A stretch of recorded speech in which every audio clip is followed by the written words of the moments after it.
नमस्कार प्यारे बच्चों, महारिविजन कोर्स के इस एपिसोड में मैं आपसे चर्चा करने वाला हूँ इलेक्ट्रोमैग्नेटिक वेव्स पर। तो बिना समय खराब किए हम अपनी चर्चा प्रारंभ करते हैं।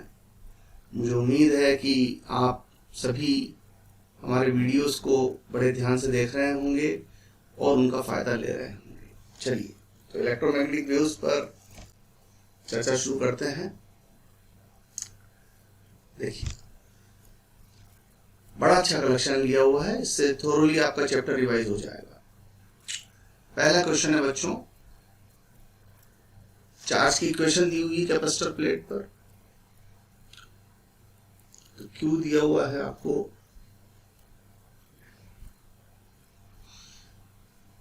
क्यू दिया हुआ है बच्चों Q note sign omega T, और आपसे पूछा है क्वेश्चन में डिस्प्लेसमेंट करंट। बच्चों जब कैपेसिटर चार्ज होगा तो जितनी कंडक्शन करंट होगी प्लेट्स के बीच में डिस्प्लेसमेंट करंट भी उसी अमाउंट की रहेगी। तो I displacement is equal to I C and that is equal to d q by d T.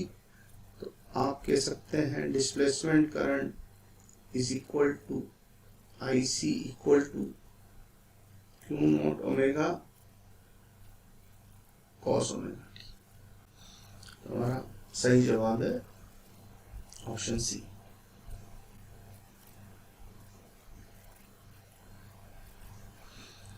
अगले क्वेश्चन में आपसे पूछा है rate of change of voltage of parallel plate capacitor. बच्चों पैरेलल प्लेट कैपेसिटर का क्यू क्या होता है, CV। और अभी मैंने इसके प्रीवियस क्वेश्चन में आपको बताया कि IC displacement current equal to IC and IC equal to DQ by DT, और DQ by DT equal to capacitance में तो कोई चेंज आएगा नहीं, C into DV by DT। और इस क्वेश्चन में अपने से DV बाई DT ही पूछा हुआ है और आपको डिस्प्लेसमेंट करंट दिया हुआ है। तो DV by DT equal to displacement current divided by capacitance. Displacement current की वैल्यू 1 एम्पियर है और कैपेसिटेंस अपने को यहाँ पर 1 माइक्रोफैराड दिया हुआ है। और इस तरीके से हमारा जवाब आ गया 10 पावर 6 वोल्ट पर सेकेंड। तो ऑप्शन है इसका सही आंसर। नेक्स्ट क्वेश्चन, अगले क्वेश्चन में अपने से पूछा गया बच्चों relation between electric field and magnetic field in electromagnetic wave.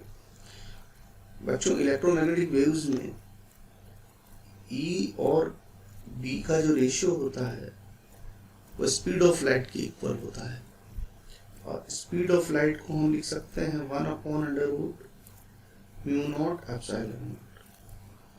But यहाँ E और H में रिलेशन पूछा है तो हम B को रिप्लेस कर दें, E बाय B। B होता है बच्चों μ0 इंटू H और वो इक्वल हो गया 1/√μ0 एप्सिलॉन नॉट।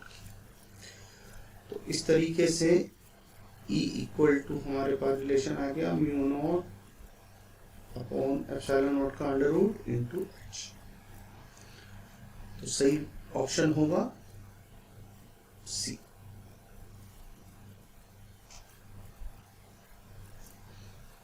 नेक्स्ट क्वेश्चन में चर्चा करते हैं बच्चों, an electromagnetic wave is propagating along y-axis, then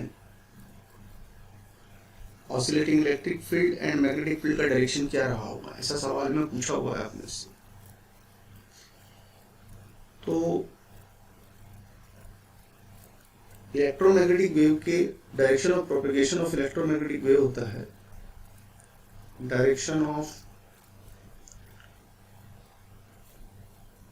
propagation of EMW escape is equal to E cap cross B cap, और वो दिया हुआ है हमें वाई एक्सिस। वाई एक्सिस का मतलब जे कैप हो गया बच्चों। अब सवाल बिल्कुल सिंपल, ई और बी का क्रॉस प्रोडक्ट जे की इक्वल है, तो ई होना चाहिए आपका के और बी हो जाना चाहिए आपका आई, बिकॉज के क्रॉस आई इक्वल टू जे होता है। तो इसका मतलब electric field will oscillate along z axis and magnetic field will oscillate along x axis। तो सही ये हो गया इलेक्ट्रिक फील्ड z के लिए और मैग्नेटिक फील्ड x के लिए, तो बी ऑप्शन सही हो गया।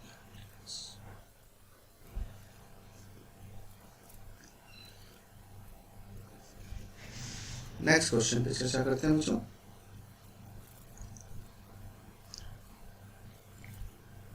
An electromagnetic wave going through vacuum is described by E equal to E naught sin kx minus omega t।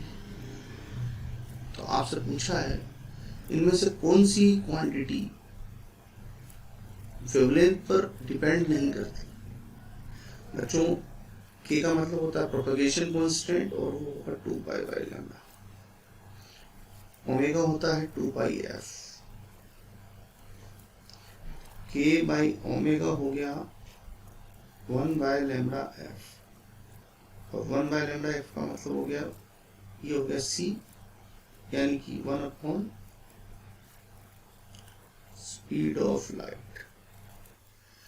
और स्पीड ऑफ लाइट कोई सी भी फ्रीक्वेंसी की हो या कोई सी भी वेवलेंथ की हो, वैक्यूम में सबके लिए सेम होती है, तो यही ऑप्शन हो जाएगा हमारे लिए। k अपॉन ओमेगा का जो रेशियो है वो वेवलेंथ पे डिपेंडेंट नहीं है। ओमेगा तो वेवलेंथ पे डिपेंडेंट है क्योंकि ओमेगा फ्रीक्वेंसी पे डिपेंडेंट है। k inversely proportional to lambda है,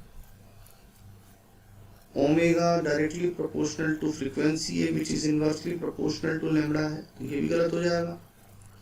एंड k ओमेगा में k proportional to k equal to 2 pi by lambda है, ओमेगा 2 पाई f है, तो ये तो प्रोपोर्शनल हो गया f बाय लैम्डा के, और वो प्रोपोर्शनल हो गया 1 बाय लैम्डा स्क्वायर की। तो k भी वेवलेंथ पर डिपेंडेंट है, ओमेगा भी वेवलेंथ पर डिपेंडेंट है, और k ओमेगा भी वेवलेंथ पर डिपेंडेंट है। इंडिपेंडेंट अगर है तो वो k बाय ओमेगा है। तो चर्चा को आगे बढ़ाते हैं। अगले सवाल में अपने से पूछा हुआ है प्लेन इलेक्ट्रोमैग्नेटिक वेव की बात हो रही है और इलेक्ट्रिक फील्ड के ऑसिलेट करने की फ्रीक्वेंसी अपने को दी हुई है, उसका एम्पलीट्यूड दिया हुआ है, इलेक्ट्रिक फील्ड का एम्पलीट्यूड दिया हुआ है 480 वोल्ट पर मीटर। तो उन्होंने पूछा हुआ है amplitude of oscillating magnetic field, ये अपने से पूछा हुआ है। तो सबसे पहले बेसिक फॉर्मूले पे जाएं।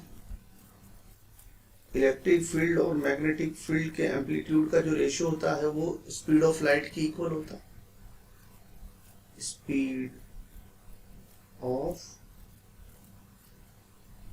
लाइट के इक्वल होता है। सी का मतलब यहां पर मेरा स्पीड ऑफ लाइट से।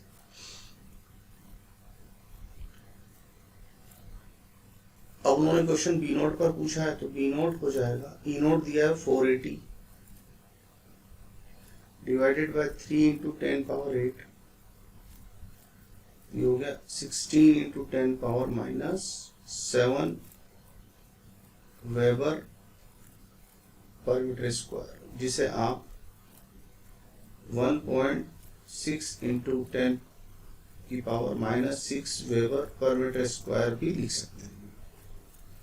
तो सही जवाब हो जाएगा इसमें option C.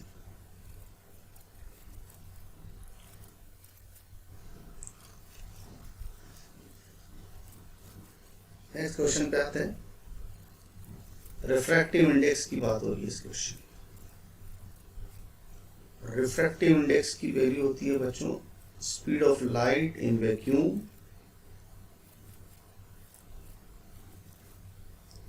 upon speed of light in medium.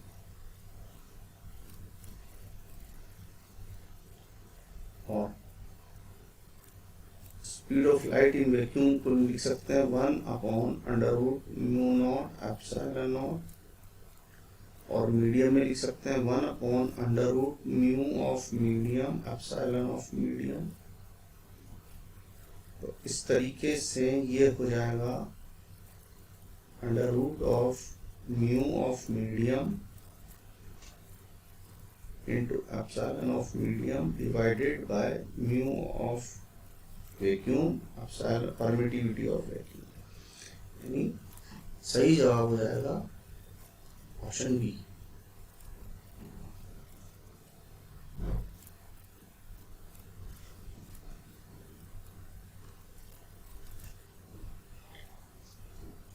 Next question पे चर्चा करते हैं। A plane electromagnetic wave of frequency this travel in x direction। Wave propagate हो रही है x direction. Wave travels in x direction. अब आगे चलते हैं। At a particular point in space and time, E की वैल्यू दी हुई है आपको 6.3 J वोल्ट पर मीटर और आपसे B पूछा हुआ है। अब यहाँ पर फिर से हम बच्चों जो रिलेशन हमने E/B का अभी थोड़ी देर पहले इस क्वेश्चन में लगाया था, ये वाला क्वेश्चन, यहाँ पर मैंने E0 और B0 के रेशियो को C लिखा था। तो बच्चों ये इंपॉर्टेंट पॉइंट, ये फॉर्मूला एम्पलीट्यूड के लिए भी एप्लीकेबल है और ये फॉर्मूला इंस्टेंटेनियस वैल्यू के लिए भी एप्लीकेबल है। यानी हम अपने इस क्वेश्चन में यहाँ पर लिखेंगे E/B इक्वल टू C और वहां हमने लिखा था E0/B0। बच्चों ये फॉर्मूला एम्पलीट्यूड के लिए भी एप्लीकेबल है और ये इंस्टेंटेनियस, ये वैल्यूज इंस्टेंटेनियस है और ये वैल्यू ये एम्पलीट्यूड है। और ये दोनों, चाहे आप एम्पलीट्यूड्स का रेशियो लो चाहे आप इंस्टेंटेनियस वैल्यूज का रेशियो लो, वो स्पीड ऑफ लाइट की इक्वल ही मिलेगा आपको। उसका रीजन, क्योंकि इलेक्ट्रिक फील्ड और मैग्नेटिक फील्ड सेम फेज में होते हैं, परपेंडिकुलरली वाइब्रेट करते हैं बट सेम फेज में होते हैं, तो दोनों का फेज एंगल सेम होता है, ये है रीजन। तो हमारे क्वेश्चन में बी की वैल्यू निकाल लीजिए। बी कितना हो जाएगा, E/C। E कितना दिया है 6.3, ये 3 × 10⁸, तो ये हो जाएगा 2.1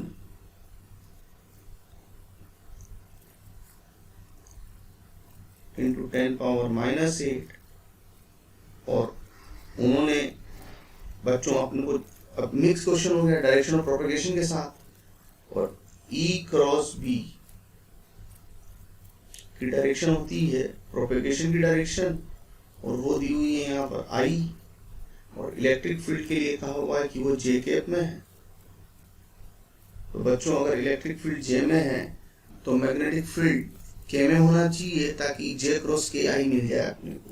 तो ये तो मैग्नेटिक फील्ड का डायरेक्शन हो जाएगा, तो B वेक्टर हो जाएगा बच्चों 2.1 × 10⁻⁻8 K टेस्ला। इसका सही जवाब हो जाएगा 2.1 × 10⁻⁻8 K।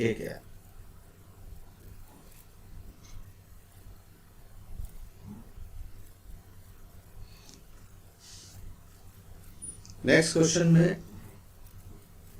एनर्जी डेंसिटी पर क्वेश्चन है। Energy density of electromagnetic wave in vacuum is given by, energy density of electromagnetic wave. तो एनर्जी डेंसिटी दो तरीके से लेंगे यहाँ पर। टोटल एनर्जी डेंसिटी की बात हो रही है। Total energy density is equal to sum of electric energy density and magnetic energy density। और इलेक्ट्रिक टोटल एनर्जी डेंसिटी हो गई हमारी, इलेक्ट्रिक एनर्जी डेंसिटी होगी बच्चों 1/2 एप्सिलॉन नॉट ई स्क्वायर, और मैग्नेटिक एनर्जी डेंसिटी होगी B²/2 म्यू नॉट। ये हो गई total energy density instantaneous.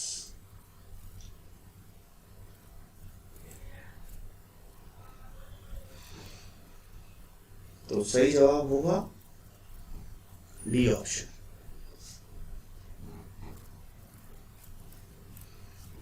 Next, बहुत प्यारा क्वेश्चन है बच्चों।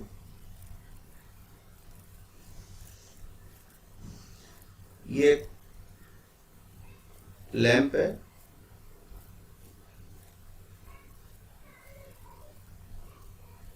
इससे रेडिएशंस निकलेंगे तो वो स्फेरिकल फॉर्म में स्प्रेड होंगे।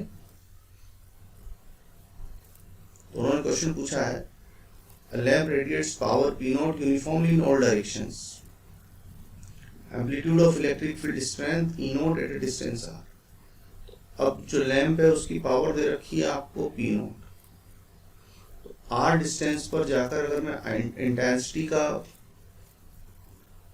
रिलेशन लिखूंगा तो वो हो जाएगा P/4πr²। ये इंटेंसिटी हो गया, पावर P0 दे रखी है। और इंटेंसिटी होती है बच्चों 1/2 एम्पलीट्यूड फॉर्म में 1/2 epsilon naught E0 square into C square, where into C sorry, where E0 is amplitude of electric field। तो इस तरीके से हम यहाँ E0 स्क्वायर के लिए लिख सकते हैं P0 upon 2 pi epsilon not R² into C। तो E0 की वैल्यू हो जाएगी P0 upon √P0 upon 2 pi epsilon not R² C। तो हमारे सवाल का सही जवाब होगा ऑप्शन बी। अगले क्वेश्चन पे चर्चा करते हैं। इस क्वेश्चन में हमसे average energy density of electric field पूछी हुई है बच्चों।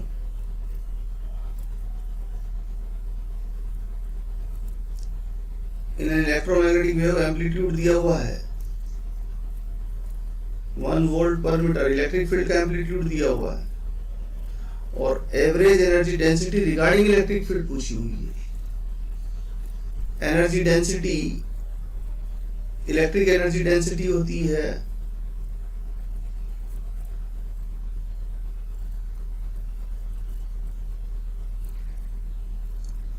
1/2 एप्सिलॉन नॉट E²। लेकिन हमसे इसका average of electric energy density पूछा हुआ है। तो E² का एवरेज होगा, एवरेज ऑफ E² होगा हमारे पास E0² 2 और बाई 2 तो ये 4 हो जाएगा, क्योंकि E का जो फंक्शन होता है E = E0 sine ωt - kx, ये फंक्शन होता है।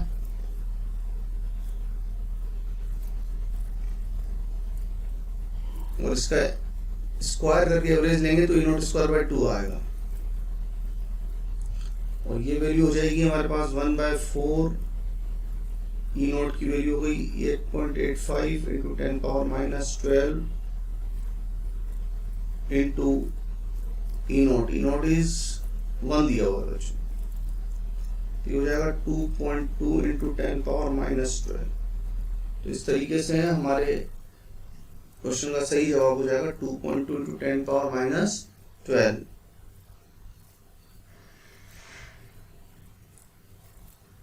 एनर्जी डेंसिटी है पर यूनिट वॉल्यूम, तो जूल पर क्यूबिक मीटर इसकी यूनिट हो जाएगी। अगला क्वेश्चन है intensity of visible radiation at a distance of 1 metre from a bulb of 100 watt. तो यहां पर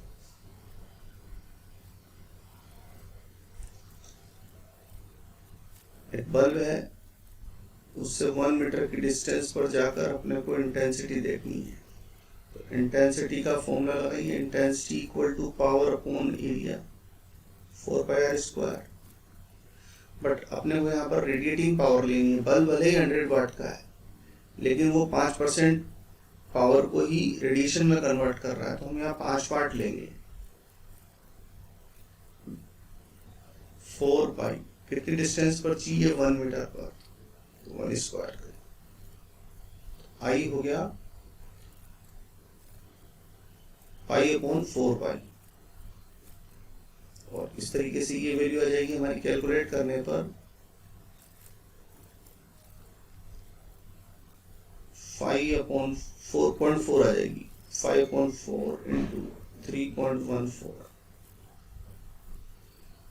वाट पर मीटर स्क्वायर, और ये सोल्व करने पर हमको देगा 0.4 वाट पर metre square.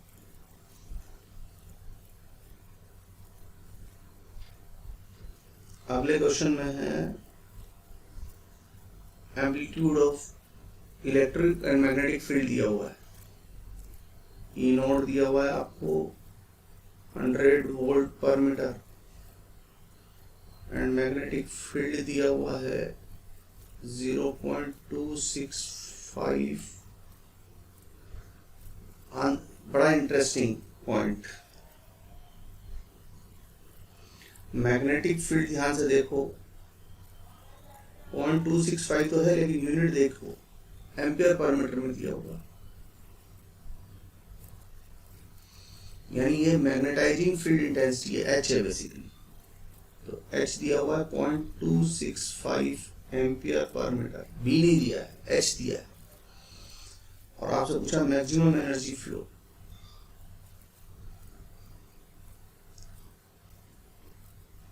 Energy flow rate पर यूनिट एरिया होती है पॉइंटिंग वेक्टर।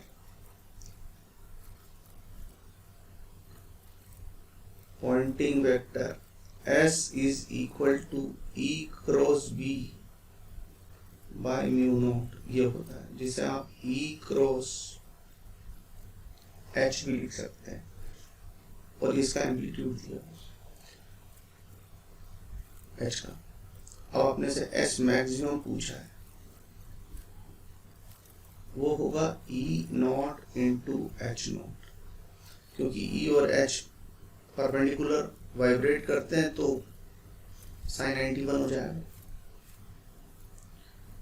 क्रॉस प्रोडक्ट होता है, A क्रॉस B का मैग्नीट्यूड होता है AB sin थीटा, लेकिन E और B परपेंडिकुलर है तो वो तो मैग्नीट्यूड में तो sin 90 हो जाएगा ना वहां पर।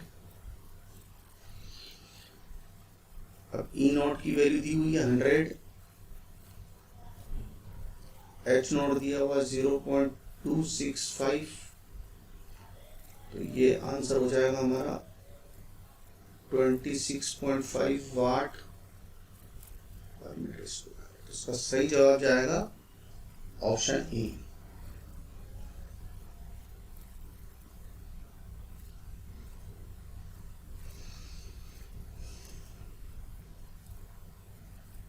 पिछले क्वेश्चन में, इस क्वेश्चन में अंतर क्या है बच्चों? पिछले क्वेश्चन में उन्होंने पूछा मैक्सिमम, और इस क्वेश्चन में पूछा है उन्होंने इंस्टेंटेनियस, किसी पॉइंट ऑफ टाइम पर E और B की वैल्यू दी हुई है। किसी पॉइंट ऑफ टाइम पर ई और बी की वैल्यू अपने को गिवन है और अपने से rate of energy flow per unit area पूछा है, तो मोड एस की वैल्यू होती है E cross B by mu naught, और ये तो वेक्टर फॉर्म में हो गया, उन्होंने मैग्नीट्यूड फॉर्म में पूछा। मोड एस होता है E B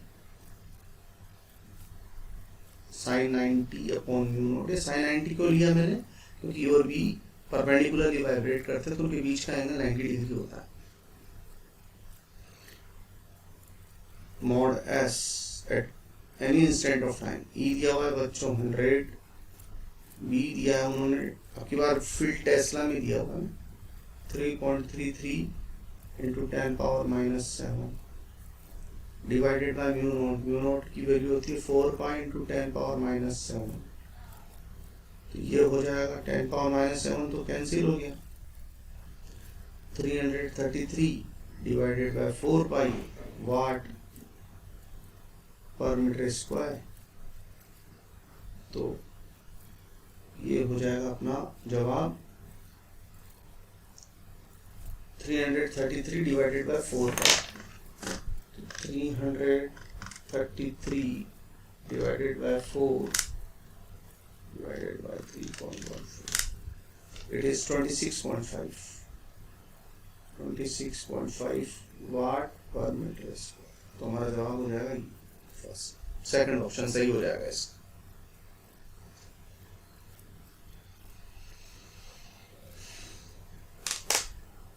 Poynting vector for an electromagnetic wave, अभी पिछले दो सवाल मैंने पॉइंटिंग वेक्टर पे कराया था, ये सवाल अब स्टैंडर्ड फॉर्म में याद रखिए, लेकिन गलती कहाँ करते हैं लोग वो समझा दूं इसलिए मैंने ये सवाल लिया है। पॉइंटिंग वेक्टर को ऐसे भी डिनोट करते हैं, पी से कर दिया इन्होंने, यहाँ पर कोई दिक्कत नहीं है। तो Poynting vector is equal to होता है E cross B by mu naught. अब बच्चों उन्होंने सवाल एच में पूछा हुआ है, S E cross B by mu naught, और ये बी बाय म्यू नॉट होता है एच, ये सही जवाब हो जाएगा। तो 15th क्वेश्चन का सही ऑप्शन होगा बी। अगला सवाल है बच्चों, which of the following has zero average value in a plane electromagnetic wave। Zero average value पर बात होगी बच्चों। पहला ऑप्शन है electric energy. Electric energy density होती है बच्चों half epsilon naught E square, और इसका एवरेज अगर आप लोगे तो वो जीरो नहीं होगा। दूसरा ऑप्शन है मैग्नेटिक फील्ड, बी होता है बच्चों B naught sine omega T minus K X, और एवरेज ऑफ बी जीरो हो जाएगा, तो ये सही ऑप्शन हो गया।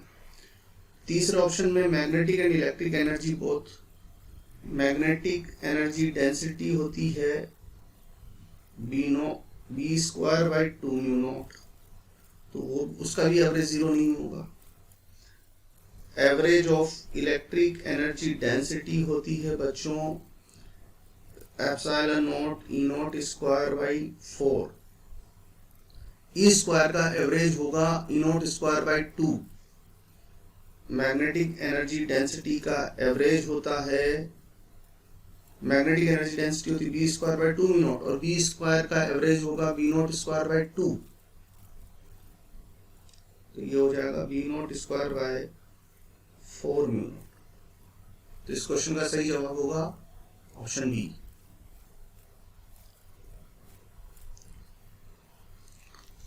नेक्स्ट क्वेश्चन में आपसे पूछा है average intensity of beam. Intensity can be written as half epsilon naught E naught square into C, और ई नॉट की वैल्यू दे रखी है यहाँ पर 36, तो आई हो गया 1/2 इंटू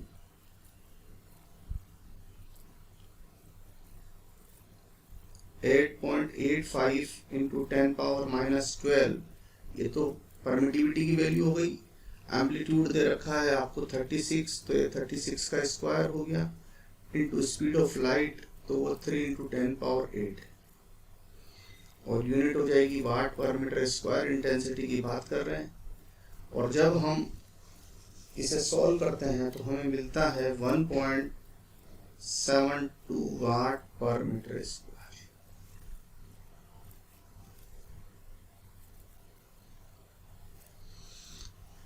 नेक्स्ट क्वेश्चन है प्रेशर रिलेटेड। देखो बच्चों, यहां पर पूरी कोशिश की गई है कि इस सवालों के बंच में सारी वैरायटी क्लियर हो जाए, पूरा चैप्टर कवर हो जाए। पॉइंटिंग वेक्टर कवर हो गया, इलेक्ट्रिक एनर्जी डेंसिटी कवर हो गई, मैग्नेटिक एनर्जी डेंसिटी कवर हो गई, डायरेक्शन ऑफ प्रोपेगेशन से रिलेटेड बातें हो गई, प्रेशर रिलेटेड बात कर रहे हैं हम, डिस्प्लेसमेंट करंट से रिलेटेड बात हो गई।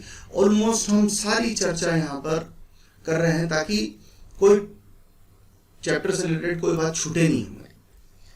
प्रेशर में देखिए क्या पूछा है उन्होंने, pressure exerted by electromagnetic wave of intensity I on a non-reflecting surface।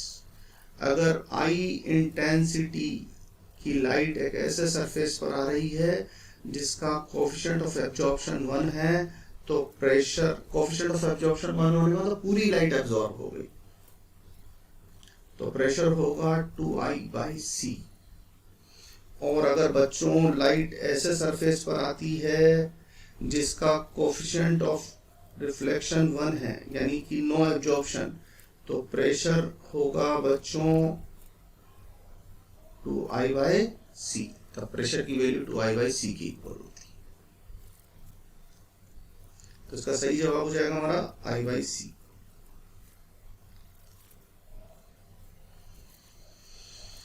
अगला सवाल बेसिक क्वेश्चन, क्या क्या पूछा हुआ उन्होंने। एक तो बात हो रही फ्रीक्वेंसी की, तो फ्रीक्वेंसी तो यहां से निकाल लो बच्चों। ओमेगा की वैल्यू दी हुई है 2 पाई इंटू 10 पावर 6, तो अब यहां पर 2 पाई एफ लिख देंगे हम, 2 पाई इंटू 10 पावर 6, एफ आ जाएगा हमारे पास 10 पावर 6 हर्ट्ज। और बच्चों ये जो वैल्यू है ये के की हो गई, तो के की वैल्यू होती है 2 पाई बाय लैम्डा के इक्वल, और वो वैल्यू है आपकी पाई इंटू 10 पावर -2, तो लैम्डा हो गया 200 मीटर। इस तरीके से सही जवाब हो जाएगा 10 पावर 6 हर्ट्ज तो फ्रीक्वेंसी और 200 मीटर वेवलेंथ, तो ऑप्शन डी इसका सही जवाब होगा। नेक्स्ट क्वेश्चन थ्योरेटिकल क्वेश्चन है।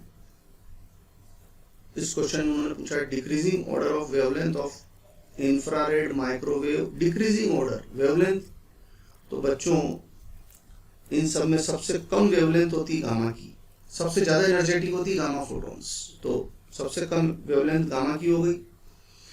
फिर यूवी की एनर्जी उनसे गामा से कम होती है, तो वेवलेंथ ज्यादा हो जाएगी।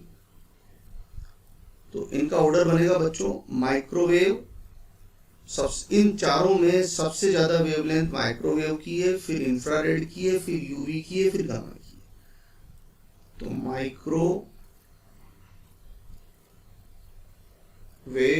Infrared, UV and gamma rays, यूं जाने पर वेवलेंथ बढ़ती है, गामा से माइक्रो की तरफ जाएंगे तो वेवलेंथ बढ़ेगी। तो इसका सही जवाब होगा बच्चों, सेलेक्ट करिए, बी ऑप्शन हो जाएगा। अगले सवाल में वेव वेक्टर पूछा हुआ है उन्होंने। के की वैल्यू होती है 2 पाई अपॉन लैम्डा, और लैम्डा को लिख सकते हैं हम C/F, और 2 पाई एफ हो गया बच्चों ओमेगा, तो ओमेगा बाई सी हो गया।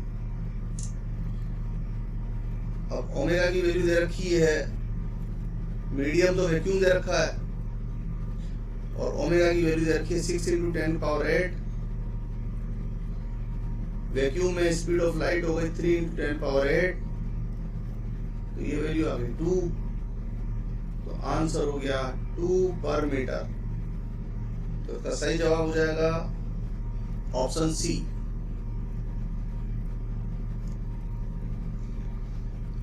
अगला सवाल, radiation of energy E falls normally on a perfectly reflecting surface. The momentum transferred to the surface is, बच्चों अगर परफेक्टली रिफ्लेक्टिंग सरफेस है तो अगर कोई फोटोन P मोमेंटम से आ रहा है और रिफ्लेक्ट होके जा रहा है तो चेंज इन मोमेंटम 2p हो गया एक फोटोन में।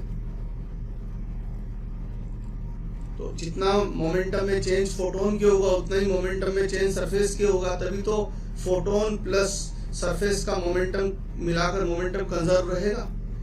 तो change in momentum of a photon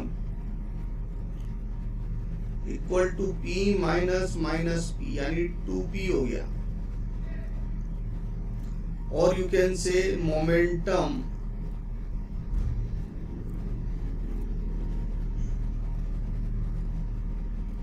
transferred to the surface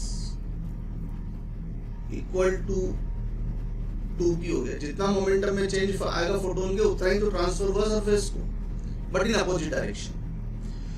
photon के मोमेंटम में चेंज होगा अपवर्ड्स और ये होगा डाउनवर्ड्स। अब उन्होंने बोला रेडिएशन ऑफ एनर्जी E, अगर रेडिएशन की एनर्जी E है तो momentum carried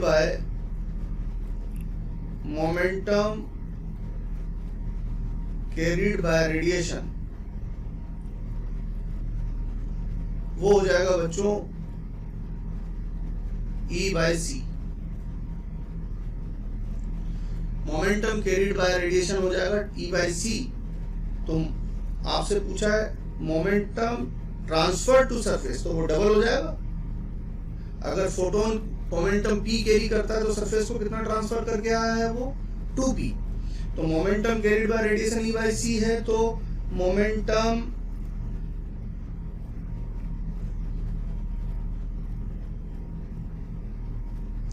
transfer to the surface वो कितना हो जाएगा 2E/c। तो इस क्वेश्चन का सही जवाब होगा ऑप्शन ए।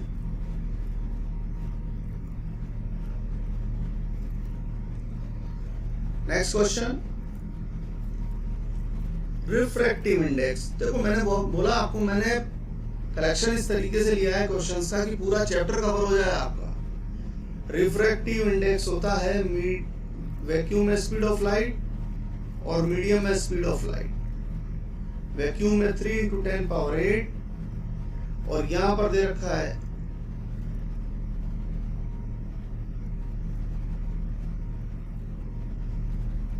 2 × 10⁸। तो ये हो गया आपका म्यू हो गया बच्चों 3/2। तो इसका सही जवाब हो जाएगा 3/2।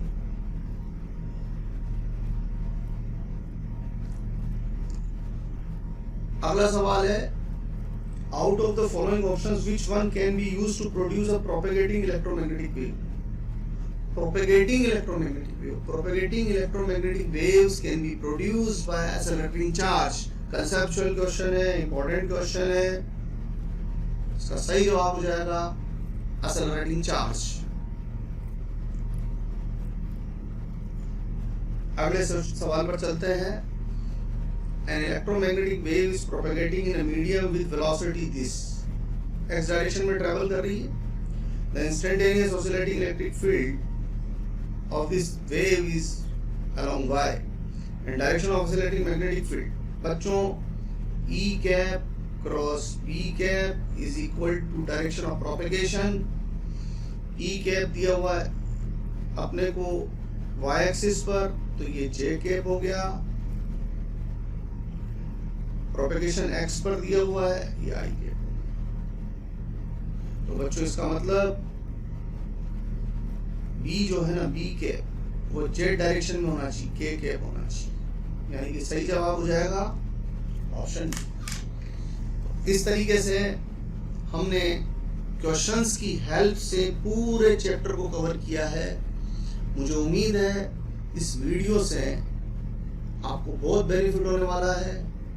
अगर आपको मेरा वीडियो अच्छा लगा हो तो आप इसे शेयर करें, लाइक करें और कमेंट बॉक्स में कमेंट करें ताकि हमारा मोटिवेशन बना रहे। Thank you very much.